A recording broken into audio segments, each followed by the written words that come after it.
Exclusive views کے ساتھ آج میں سید خالد مصطفیٰ حاضر خدمت ہوں اور میزبانی کے فرائض سر انجام دے رہا ہوں۔ آج سہیل اقبال بھٹی صاحب ہمارے ساتھ موجود نہیں ہیں کیونکہ وہ آفیشیل انگیجمنٹس کی وجہ سے آؤٹ آف دا ٹاؤن ہے، لیکن ناظرین میرے ساتھ جڑے رہیے گا کیونکہ ہم سہیل اقبال بھٹی صاحب کے ساتھ آن لائن پہ کنیکٹڈ ہوں گے اور ان سے ہم بات چیت کریں گے، اور آج کی جو ڈیولپمنٹس ہوئی ہیں پاکستان اور انڈیا کے حوالے سے، اور جو جنگ کے بادل چھائے ہوئے ہیں اس حوالے سے کیا کیا پاکستان نے جو حملے ناکام بنائے ہیں آج ان کے، اس حوالے سے بات چیت ہوگی۔ اور اس کے حوالہ موسٹ امپارٹنٹ جو سٹوری ہے وہ ہم آپ سے شیئر کریں گے کہ اگر جنگ چھڑ جاتی ہے پاکستان اور انڈیا کے درمیان تو پاکستان اور انڈیا کی معیشتوں کو یعنی اکانومیز کو کتنا نقصان ہو سکتا ہے، اور ان کی جی ڈی پی کو کتنا نقصان ہو سکتا ہے، اور ان کے جو ہے انفلیشن کتنی زیادہ بڑھ سکتی ہے، ان کی کرنسی کتنی ڈی ویلیو ہو سکتی ہے، اور ساتھ ساتھ ان کو جو ڈائریکٹ لاس ہے موبلائزیشن کرنے کا اور ٹروپس کی موبلائزیشن کے حوالے سے کتنا نقصان ہو سکتا ہے، اور ان کے کتنے ایکسپینسز بڑھ سکتے ہیں۔ تو اس حوالے سے میں بات کروں گا، بجائے اس کے کہ میں اس طرف آؤں تو میں یہ چاہوں گا کہ آج جو بڑے بڑے واقعات ہوئے ہیں اس حوالے سے میں بات کروں کہ جو انڈیا نے جو ہم پہ جو حملے کیے ہیں اس کو پاکستان نے کس خوبصورتی کے ساتھ ناکام بنایا ہے۔ اور وہ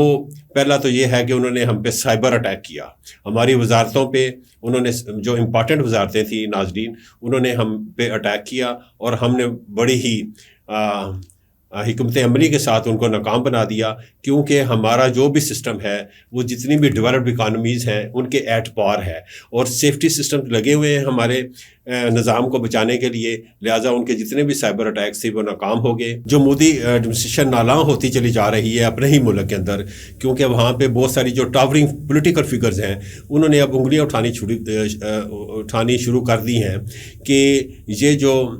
پہلگام کا جو واقعہ ہوا ہے یہ ڈرامہ رچایا گیا ہے تاکہ جو بہار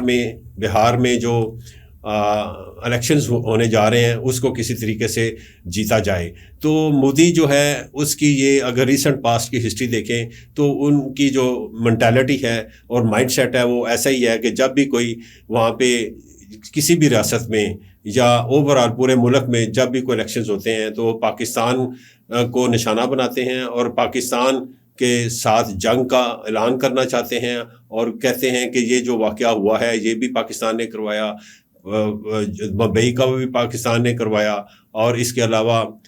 یہ جو ابھی پہلگام میں جو واقعہ ہوا ہے تو یہ میں نہیں کہہ رہا، یہ ان کے لوگ کہہ رہے ہیں۔ پرینکا گاندھی کہہ رہی ہے، پرینکا گاندھی نے کہا ہے کہ یہ مودی نے یہ سٹنٹ چلایا ہے، یہ ڈرامہ کیا ہے، اور یہ بہار کا الیکشن جیتنے کے لیے جو کہ ابھی وہاں پہ ہونے والا ہے اس کو جیتنے کے لیے یہ ڈرامہ رچایا گیا ہے۔ اینی ہو یہ ان کی بات ہے، لیکن ہمارے ہاں تو جو دونوں ممالک میں جو جنگ کے بادل تو چھائے ہوئے ہیں، لیکن میرے پاس جو سٹوری ہے وہ یہی ہے جو میں نے انویسٹیگیشن کی ہے کہ دونوں ممالک کو کتنا نقصان ہو سکتا ہے۔ ناظرین جب بھی کبھی جھگڑا ہوتا ہے گھروں میں، کسی زمین پہ جھگڑا ہو جاتا ہے تو لوگ کورٹس میں جاتے ہیں، ٹائم بھی ویسٹ ہوتا ہے، پھر فیسیں بھی ہم دیتے ہیں وکلا کو، اس طریقے سے پیسہ بھی ضائع ہوتا ہے۔ لیکن جب یہ ملکی لیول پہ جنگ شروع ہوتی ہے تو ملک کہ جو معیشت ہے مختلف سیکٹرز آف اکانومی ہے وہ بھی سفر کرتی ہیں۔ تو اس وقت میں آپ کو یہ بتانا چاہوں گا کہ اگر شارٹ ٹرم بیسس پہ اگر کوئی جنگ جاری ہوتی لڑی جاتی ہے تو انڈیا کو کیا نقصان ہو سکتا ہے۔ تو انڈیا کے حوالے سے آپ سے میں گزارش کروں گا کہ انڈیا کی جو اس وقت اکانومی کا جو سائز ہے جو کہ 2024 کے جو ڈیٹا ہے میرے پاس، اس حوالے سے ان کا جو اکانومی کا سائز ہے وہ $3.7 ٹریلین کا ہے۔ تو یہ آپ سمجھ لیں بہت بڑا سائز ہے یہ ان کا، اور ان کے جو ملٹری ایکسپینڈیچرز ہیں جو ہر سال ہوتے ہیں وہ تقریباً $75 بلین کے ہیں، $75 بلین کے ہیں، اور ان کا جو اکانومی کا سائز ہے وہ $3.7 ٹریلین کا ہے۔ تو ناظرین اگر جنگ ہوتی ہے تو ان کا جو جی ڈی پی پہ امپیکٹ جو ہے وہ آ سکتا ہے 1 سے لے کے 3 % تک GDP